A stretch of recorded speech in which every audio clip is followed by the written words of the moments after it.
passing by. First off, shouts out Christian Edwards. Seen him this morning. He said he was fucking sharing my shit, doing his thing. Big shout out Christian Edwards, fireman, saving lives and shit. Everybody knows, stay on this video for about 120 seconds. Magic link appears at the bottom. Gives you a link to the fights. If you like free fights, barbecue, whatever the fuck you like, stay here. Check this video out. Watch this preview. One of the fights that I previewed, Tim Means versus Danny Roberts, won't be happening. Tim Means had a replacement fight for this Saturday.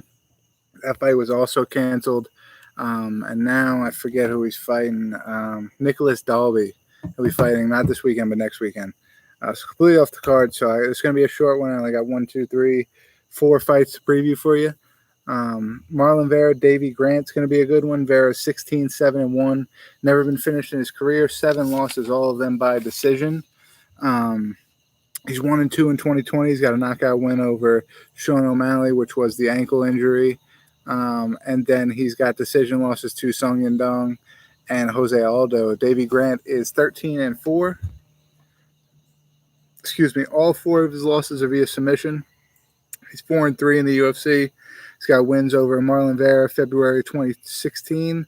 He's on a 3-fight winning streak right now with a split decision over Gregor Popov and knockout wins over Martin Day and Jonathan Martinez. This one's hard, man, because Marlon Vera is a black belt in jiu-jitsu.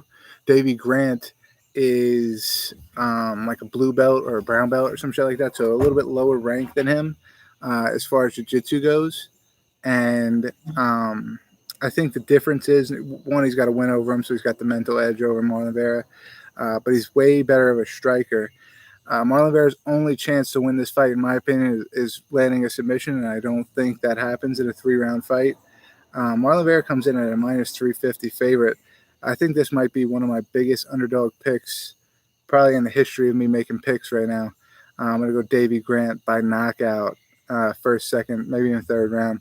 But I think Davey Grant gets the finish there for the first time that Marlon Vera gets finished. And also, that's another thing. The fight goes to a decision. I like Davey Grant's cardio better than I like Marlon Vera's. So, if we're talking a submission, a decision, I think that's easily going to Davey Grant. Julian Erosa is taking on Sing Woo Choi. Erosa's 25-8.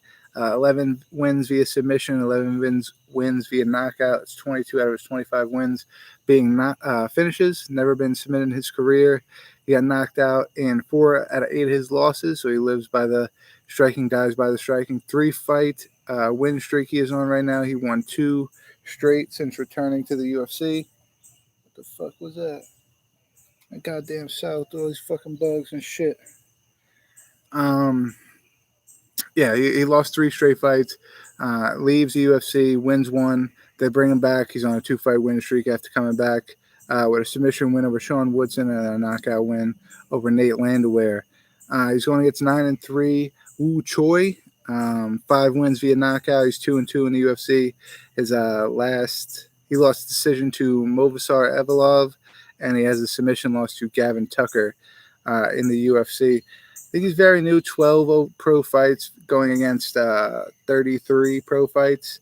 Erosa definitely has a striking advantage, in my opinion. And he's got more to prove, man. He was in the UFC. He got cut. He's back. It's his chance to show that, he still belongs there.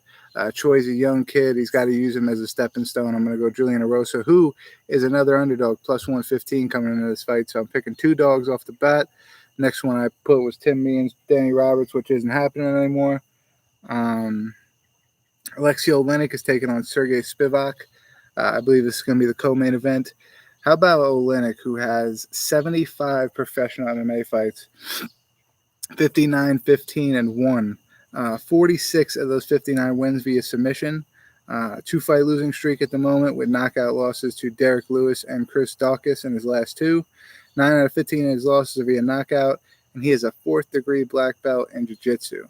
Spivak is 12-2, a lot less experience. 14 pro fights going against 75 pro fights. He has 5 knockouts and 6 submission wins. He's never been submitted in his career, only been knocked out once, and that was by Walt Harris. He is 3-2 in the UFC. His only other loss in the UFC was to Marcin Tybura. So, Spivak has the odds here. He's got the minus 250 favorite, and I think that's only because of age. Oleinik is getting up there in age. He's had a lot of professional fights in his career. He's taken a lot of shots to the head. I can't work in his favor going against a guy like Spivak, who has power in his hands, power to knock you out. And he's also got a good ground game. So Oleinik is going to try to rely on getting him to the ground and being able to finish the fight on the ground, where Spivak is going to have great submission defense.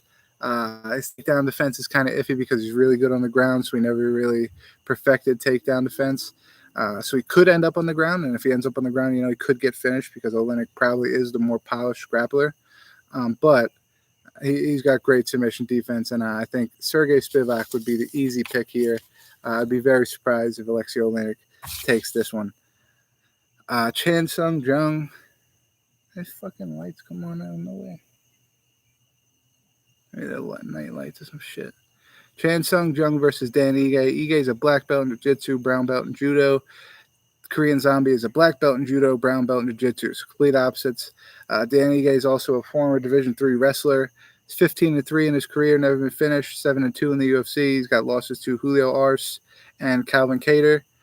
He's got UFC wins over Gavin Tucker, Edson Barbosa, Mirsad Bektik, and Kevin Aguilar. Korean Zombie is 16-6. Never been submitted in his career, been knocked out three out of his 6 losses. 14 out of his 6 wins are via finish, 6 knockouts, 8 submissions. He's got wins over Frankie Edgar, Renato Moicano, Dustin Poirier when he was at 145, and Leonard Garcia. He's got losses to Brian Ortega, Yair Rodriguez, and Jose Aldo. So Korean Zombie, most of his most recent fights, only losing to top-tier competition. Brian Ortega being the most recent one of those. Dan Ige, highest level competition he's even fought is Gavin Tucker, Edson Barbosa, Mirsad Bektik. So, guys taking a severe step up here in the Korean Zombie. They got the odds dead even. I think that's a little bit in the favor of Dan Ige. I'm going to go to Korean Zombie probably by TKO, first, second, third, somewhere before the championship rounds. I don't see it going 4th or 5th. And if it does go 4th and 5th, it's probably going to be a decision. If it goes decision, I think I like my odds with Korean Zombie as well, with better cardio than Dan Ige. Rest of the card pans out. Wellington Turman will be taking on Bruno Silva. Matt Brown against Diego Lima. Alex Iliska Kamer taking on Nicolay Nuga Moreno, whatever. Farina Jordobia taking on Kankako Marata. Matthew Smelsberger taking on Chaos Williams. Josh Parisian fighting Roque Martinez. Joaquim Silva fighting Rick Glenn. Casey O'Neill against Laura Perpoco. And Tahir Ulanbekov taking on Tyson Nam. I think if that fight kicks off the card, you're starting the card with a bang. Not going to hold up everybody's time. Ultimate Fighter starting as we speak. I know everybody wants to get home or get the fuck off of YouTube and watch that shit. So I'll see you later. Stay barbecued. Again, we're going to stop the stream exactly how we love to stop it. We stop it every week the same way, and it goes like this.